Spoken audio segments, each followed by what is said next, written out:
is representation, and why is it such an important concept in media studies?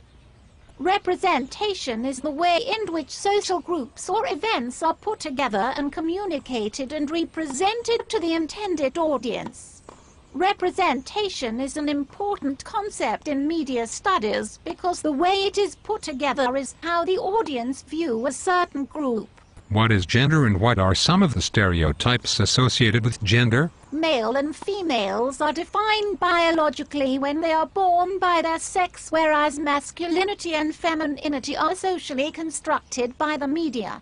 The typical stereotype of a woman would be quite emotional, fragile, like a housewife, and dependent on the men who are portrayed to be strong, powerful, clever and authoritative over the women.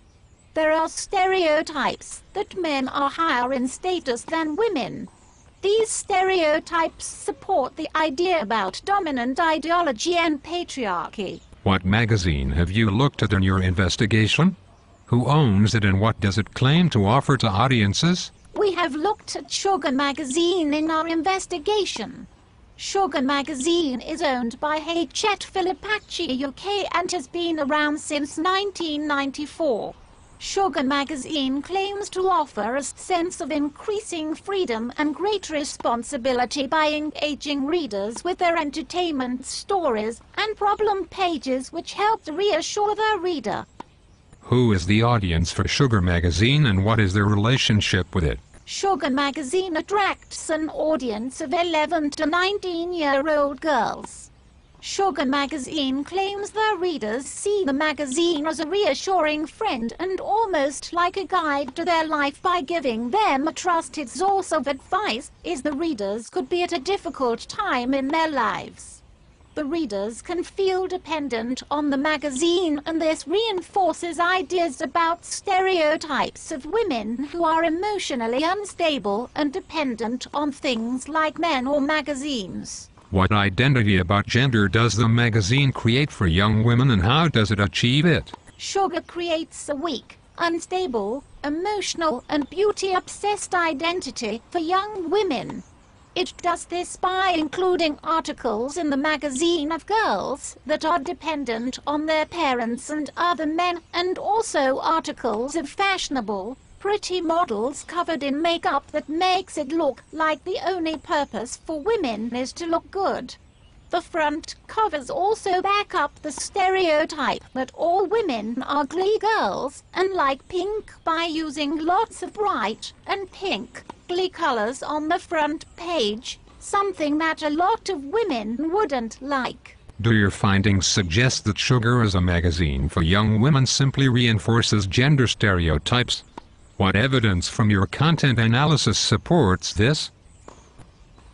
I thought that my findings from Sugar magazine reinforced stereotypes of women and portrayed them to be rational, emotional, dependent and not very intelligent.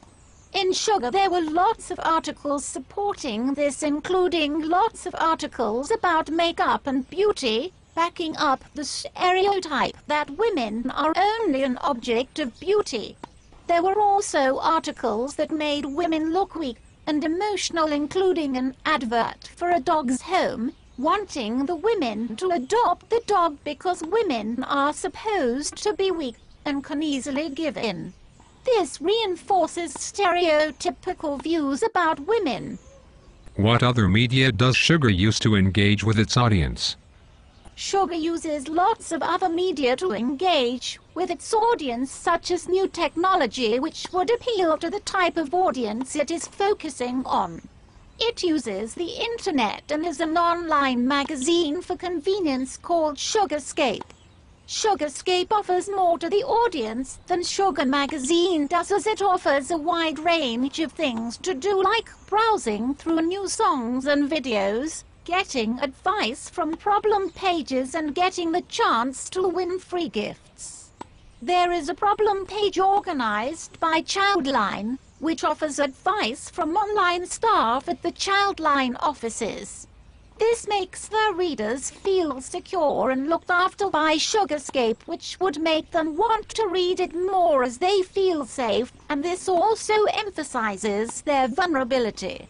Sugarscape appeals to an older audience and is more interactive and convenient to use, which attracts a young audience in the 21st century as they would rather do something more fun and quicker. How is this an example of the way in which media is becoming more convergent? Sugarscape is a perfect example of the way media is becoming more convergent as it offers such a wide range of things to do.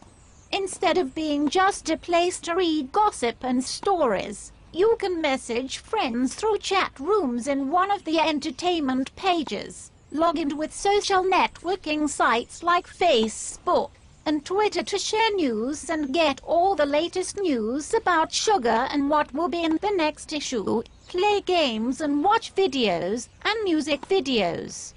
This appeals to the audience a lot more because it is not only an online magazine.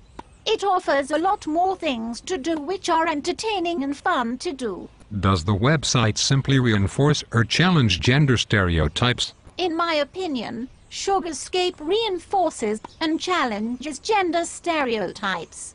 The general content is mostly to do with boys, fashion and celebrities. However, there are some features that challenge the stereotype that men are considered to be more intelligent than women, like pages about upcoming book releases and book clubs. This makes women seem more intelligent and not so much interested in looking beautiful, which a lot of women would not be interested in.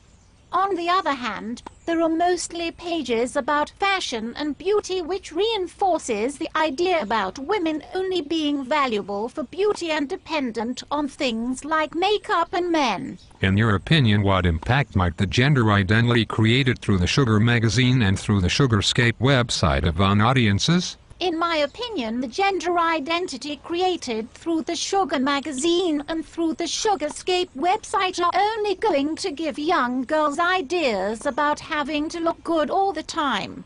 This is like the hypodermic syringe theory, which says that the magazine injects their readers with ideas and gives them ideas about how they should act and look. I think this is awful because no one should feel pressurized to look a certain way, and magazines do exactly that. The Sugar magazine and Sugarscape website also make women look weak, emotional and dependent on other people by using articles of depressed and emotional girls, such as an article of a girl who was depressed and that she depended on her parents. The connotations of these articles are that women are weak and irrational. There were no articles that made women look intelligent or dominant, and that they were emotional housewives and did nothing to make money. This made it look like, again, women are only valuable for their looks and are portrayed in this way.